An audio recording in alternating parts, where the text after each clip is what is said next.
Mengapa surat Al-Fatihah disusun paling pertama dalam Quran? Padahal surat pertama turun kan Al-Alaq. Iya juga.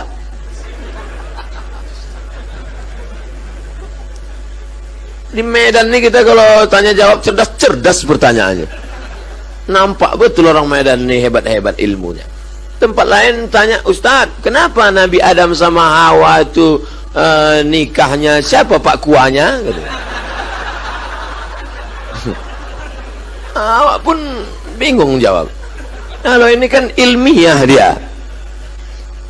Turunlah wahyu pertama kali ketika Nabi sedang berada di Jabal Nur di Gua Hira. Iqra bismi rabbikal ladzi khalaq, khalaqal insana min 'alaqin, iqra wa rabbukal akramul ladzi 'allama bil qalam, 'allamal insana ma lam ya'lam.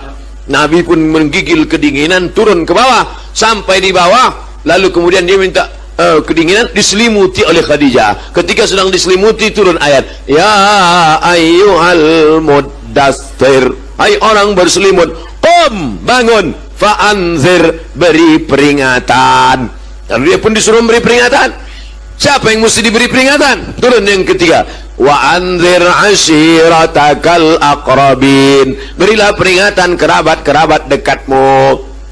Dipanggillah pakciknya, pamannya, bibinya semua, dibawanya ke depan bukit Jabal Sofa, Jabal Marwah, bukit Sofa, bukit Marwah. Nabi pun naik ke atas bukit Sofa.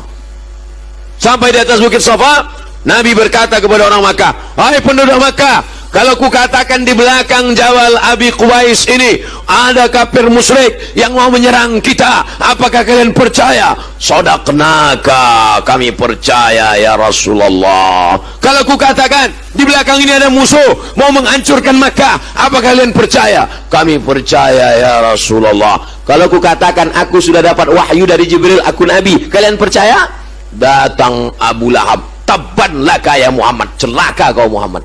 Turun ayat, tabbat yada abi lahabi wa tabba ma aghna anhu maluhu wa ma kasab sayasla naran dzata lahab wa imra'atuhu hammalatal hatab. Jadi kalau begitu susunan Al-Quran, yang pertama Iqra, yang kedua ya ayyuhal muddatsir, yang ketiga wa anzir ashiratakal aqrabin, yang keempat tabbat yada abi lahabi wa tab. Pas kita buka Quran sekarang di Medan, yang pertama Al-Fatihah, yang kedua Alif Lam Mim.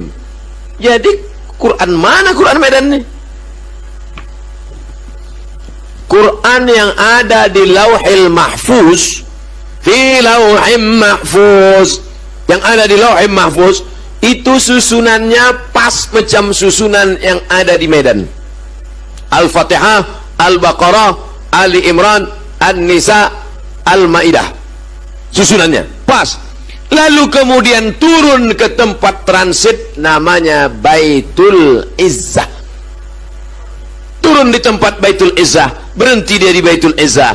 Lalu dari Baitul Izzah turun ke Nabi. Itulah yang menurut susunan secara historikal, secara sejarah tadi. Datang Jibril membawa Iqra, datang Jibril membawa ya ayyuhal muddatsir, datang Jibril membawa wa ashiratakal akrabin, datang Jibril membawa tabbat syada, datang orang bertanya tentang haid, turun ayat haid, yas'alunaka 'anil mahid qul huwa adza, datang orang bertanya tentang sedekah, yas'alunaka 'anil madza yunfiqun, bertanya mereka tentang khamar, yas'alunaka 'anil khamri wal maisir.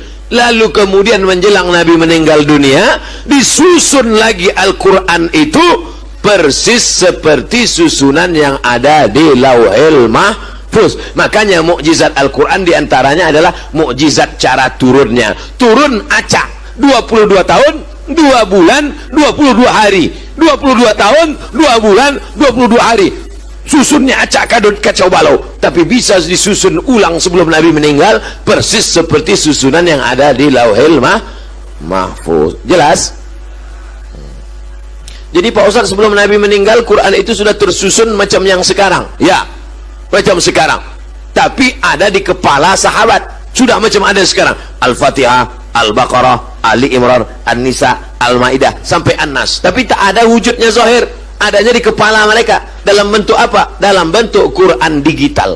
Main klik-klik aja, klik Al-Baqarah muncul, klik Tiba-tiba yang di dalam kepalanya klik-klik tadi meninggal gara-gara memerangi nabi palsu.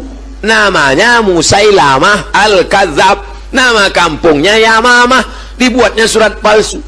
Wal fil wa ma adraka mal fil lahu zailun tawil.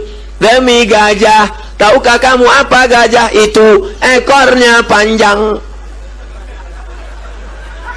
Datang Abu Bakar Siddiq, perang. Maka diperanginya lah si nabi palsu tadi. Meninggal 70 orang penghafal Quran. Datanglah Umar bin Khattab menjumpai Abu Bakar. Wahai Abu Bakar, ya, ini Quran nampaknya harus kita bukukan jadi satu buku, karena Quran yang ada di kepala tadi udah banyak penghafalnya yang meninggal.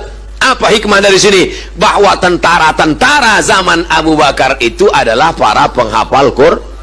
Makanya anak-anak kita ini mesti hafal Quran. Nanti dia jadi tentara, tentara hafal Quran. Dia jadi polisi, kapolres hafal Quran. Dia jadi kapolri, kapolri hafal Quran. Dia yang akan memperjuangkan Al-Quran. Takbir. Nah, lalu kemudian setelah itu kata Abu Bakar, aku tak mau membukukan Quran karena Nabi tak pernah menyuruh, Nabi tak pernah membuat. Maka kalau tak dibuat Nabi adalah bid'ah, wa kullu bid'atin dhalalah wa kullu dhalalatin finnar. Kata Umar, ini kalau tak kita buat nanti penghafal sudah banyak meninggal, ada manfaatnya. Akhirnya Allah membukakan pintu hati Abu Bakar, lalu ditusunlah tim, diambillah Quran-Quran yang tertulis di pelepah korma, di tulang onta, di batu lepes. Akhirnya jadilah satu Quran tertulis, tapi sudah ada di kepala para sahabat, mutawatir. Kalau satu orang gharib, kalau dua orang aziz, kalau tiga orang masyhur. Tapi kalau menghafal banyak orang, hafalannya sama, namanya mutawatir. Besok katanya ada pengajian Ustaz Somad ya? Ya. Jadi tak? Ini udah mutawatir.